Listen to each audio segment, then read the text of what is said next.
नमस्कार दोस्तों, अब हम उत्सर्जी उत्पाद एवं उनका निष्कासन पाठ का दूसरा भाग पढ़ेंगे। इस वीडियो में हम पढ़ेंगे मूत्र निर्माण, वृक्क नलिका के विभिन्न भागों के कार्य और निस्यंद को सांद्रण करने की क्रियाविधि। मूत्र निर्माण की तीन मुख्य प्रक्रिया सम्मिलित है: गुच्छीय निस्यंदन, पुनः अवशोषण और स्रवण, जो वृक्काणु के विभिन्न भागों में होता है। मूत्र निर्माण के प्रथम चरण में कोशिका गुच्छ द्वारा रक्त का निस्यंदन होता है, जिसे गुच्छ या गुच्छीय निस्यंदन कहते हैं। वृक्कों द्वारा प्रति मिनट औसतन 1100 से 1200 मिलीलीटर रक्त का निस्यंदन किया जाता है, जो कि हृदय द्वारा 1 मिनट में निकले गए रक्त के 1/5 भाग के बराबर होता है।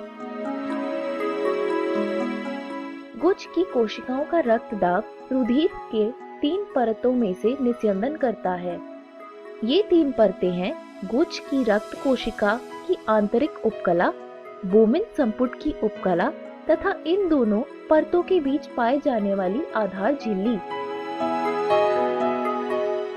बोमिन संपुट की उपकला कोशिकाएं पदाणु यानी पोडोसाइट कहलाती है, जो विशेष प्रकार से विन्यासित होती है, जिससे कुछ छोटे छोटे अवकाश बीच में रह जाते हैं, जिन्हें निस्पंदन खांच या खांच छिद्र यानी स्लिट पोर कहते हैं। इन झिल्लियों से रुधिर इतनी अच्छी तरह छनता है कि जिससे रुधिर के प्लाज्मा की प्रोटीन को छोड़कर प्लाज्मा के शेष भाग छनकर संपुट की गुहा में इकट्ठा हो जाता है।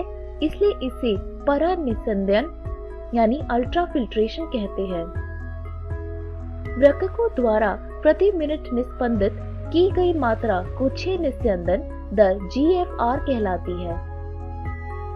एक स्वस्थ व्यक्ति में यह दर 125 मिलीलीटर प्रति मिनट अर्थात 180 लीटर प्रतिदिन है। गुच्छ निस्यंद की दर के नियमन के लिए वृक्कों द्वारा क्रियाविधि अपनाई जाती है। गुच्छीय आसन उपकरण द्वारा एक अति सूक्ष्म क्रियाविधि संपन्न की जाती है। यह विशेष संवेदी उपकरण अभिवाही तथा अपवाही धमनिकाओं के संपर्क में स्थल पर दूरस्थ संवलित नलिका की कोशिका के रूपांतरण से बनता है। गुच्छ निस्यंदन दर में गिरावट इन आसन गुच्छ कोशिकाओं को रेनिन के स्रवण में सक्रिय करती है, जो वृक्कीय रुधिर या प्रवाह बढ़ाकर गुच्छ निस्यंदन को पुनः सामान्य कर देती है। प्रतिदिन बनने वाले निस्वंद की आयतन 180 लीटर प्रतिदिन की उत्सर्जी मूत्र 1.5 लीटर से तुलना की जाए तो यह समझा जा सकता है कि 99% निस्यंद को वृक्क नलिकाओं द्वारा पुनः अवशोषित किया जाता है, जिसे पुनः अवशोषण कहते हैं।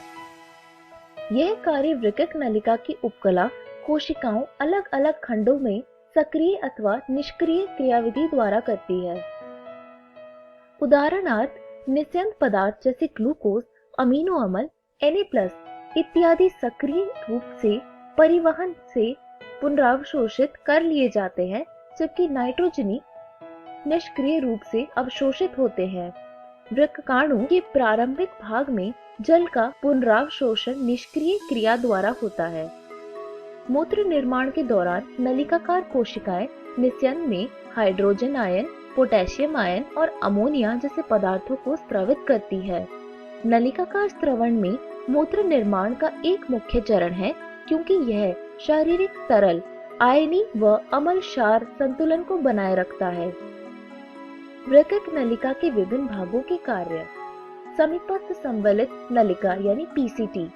यह नलिका सरल घनाकार ब्रश बॉर्डर उपकला से बनी होती है, जो पुनरावशोषण के लिए सतह क्षेत्र को बढ़ाती है। लगभग सभी आवश्यक पोषक तत्व 70 से 80% वैद्युत अपघट्य और जल का पुनः अवशोषण इसी भाग द्वारा होता है।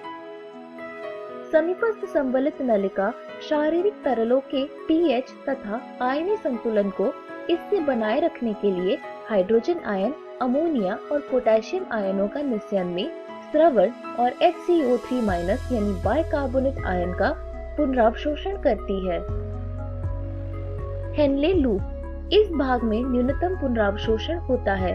यह भाग मध्यांश में उच्च अंतरकाशी तरल की परासरणता के नियमन के महत्वपूर्ण भूमिका निभाता है।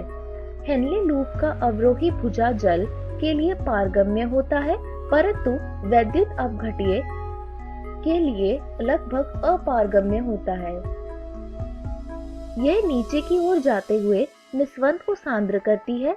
आरोही भुजा जल के लिए अपारगम्य होती है, लेकिन वैद्युत अपघट्य का अवशोषण सक्रिय या नेफ्रॉन के विभिन्न भागों द्वारा प्रमुख पदार्थों का पुनरावशोषण एवं स्रवण निष्क्रिय रूप से करती है।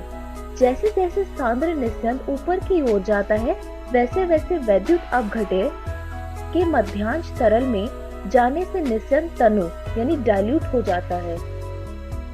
दूरस्थ संवलित नलिका यानी TCT विशिष्ट परिस्थितियों में सोडियम आयन और जल का कुछ पुनरावशोषण इस भाग में होता है।